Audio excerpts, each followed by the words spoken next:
Halo Mas, Mbak, dan teman-teman semuanya. Perkenalkan, saya Pasha Margaret dengan NIM G0024-180. Saya dari kelompok B10. Pada video ini, saya akan memaparkan laporan praktikum anatomi saya yang ketiga di blok 1.3.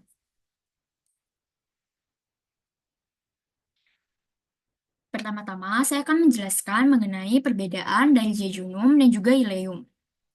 Perbedaan yang pertama itu terdapat pada lokasinya. Untuk jejunum, itu lokasinya terletak di regio umbilicalis.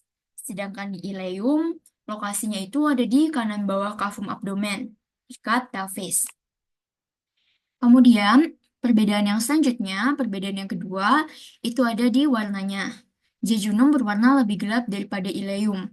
Jejunum memiliki warna merah gelap, sedangkan ileum warnanya pink muda. Perbedaan yang selanjutnya itu ada pada diameternya. Jejunum relatif memiliki diameter yang lebih luas daripada ileum. Perbedaan yang selanjutnya ada pada ketebalan dindingnya. Jejunum memiliki dinding yang lebih tebal, sedangkan ileum memiliki dinding yang tipis.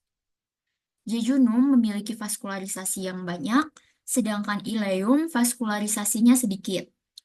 Kemudian, fasa rakta dari jejunum itu panjang, sedangkan fasa rakta dari ileum lebih pendek. Selain itu, kepencet. Selain itu, pasar arcades di jejunum itu hanya 1 sampai 2 tingkat saja, sedangkan di ileum itu lebih kompleks susunannya, bisa sampai 3 tingkat.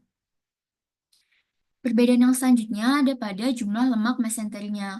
Jejunum memiliki lemak mesenteri yang banyak, yang sedikit, sedangkan ileum memiliki lemak mesenteri yang banyak. Plika sirkularis dari jejunum besar, tinggi, dan rapat, sedangkan pada ileum, plika sirkularisnya sedikit dan jarang. Perbedaan yang terakhir terdapat pada jumlah plak speyernya. Jejunum memiliki plak pair yang lebih sedikit, sedangkan ileum memiliki plak pair yang relatif lebih banyak. Selanjutnya, saya akan menjelaskan mengenai kolon. Kolon dibagi menjadi 4. Ada kolon ascendent, kolon transversum, kolon descendent, dan kolon sigmoideum. Kolon ascendent ini dimulai dari caecum, caecum, caecum, sampai ke permukaan inferior lobus hepatis yang dexter. Setelah itu, dia akan belok ke kiri, menjadi kolon transversum. Belokan ke kiri ini yang disebut sebagai flexura coli dextra. Kemudian dari kolon ascendant menjadi kolon transversum. Kolon transversum ini terletak di antara flexura coli yang dextra dan flexura coli yang sinistra. Nah, dari kolon transversum tadi dia bahkan membelok ke bawah.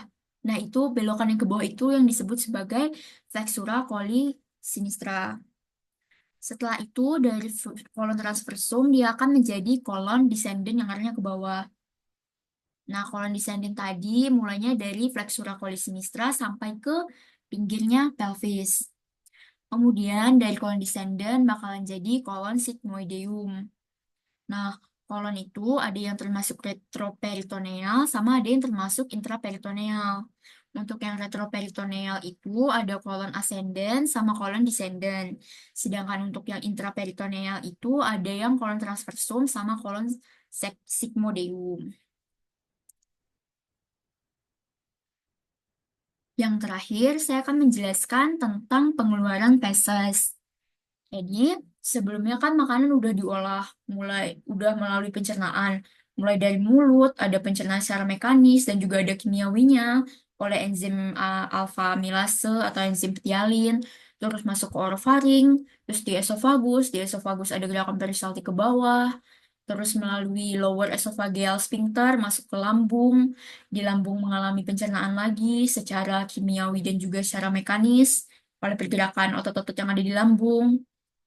Kemudian dia bakalan sedikit demi sedikit masuk ke duodenum sebagai kimus yang dari awalnya makanan jadi bolus di ke lambung menjadi kimus masuk ke duodenum. Terus di duodenum ke jejunum ileum, dia mengalami penyerapan, terus masuk ke kolon. Dan selama di kolon itu terjadi penyerapan air. Dan di akhir kolon nanti bakalan terbentuklah feses. Nah, saat feses ini mencapai rektum, rektum bakalan ngeregang gitu kan, karena ada fesesnya. Nah, setelah itu nanti bakalan dikirim sinyal ke otak. Nah, sebagai respon, otak akan mengirimkan respon berupa relaksasi sphincter ani secara involunteer.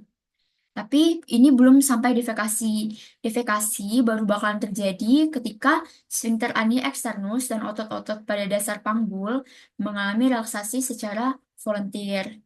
Jadi kita masih bisa mengontrol pengeluaran feses kita secara volunteer. Di sini otot perut dan otot diafragma juga memiliki peran. Mereka dapat berkontraksi untuk meningkatkan tekanan intraabdominal yang membantu pengeluaran feses. Setelah itu baru feses bisa dikeluarkan dari tubuh kita. Nih, sekian penjelasan saya mengenai laporan praktikum anatomi saya yang ketiga. Atas perhatiannya, saya ucapkan terima kasih.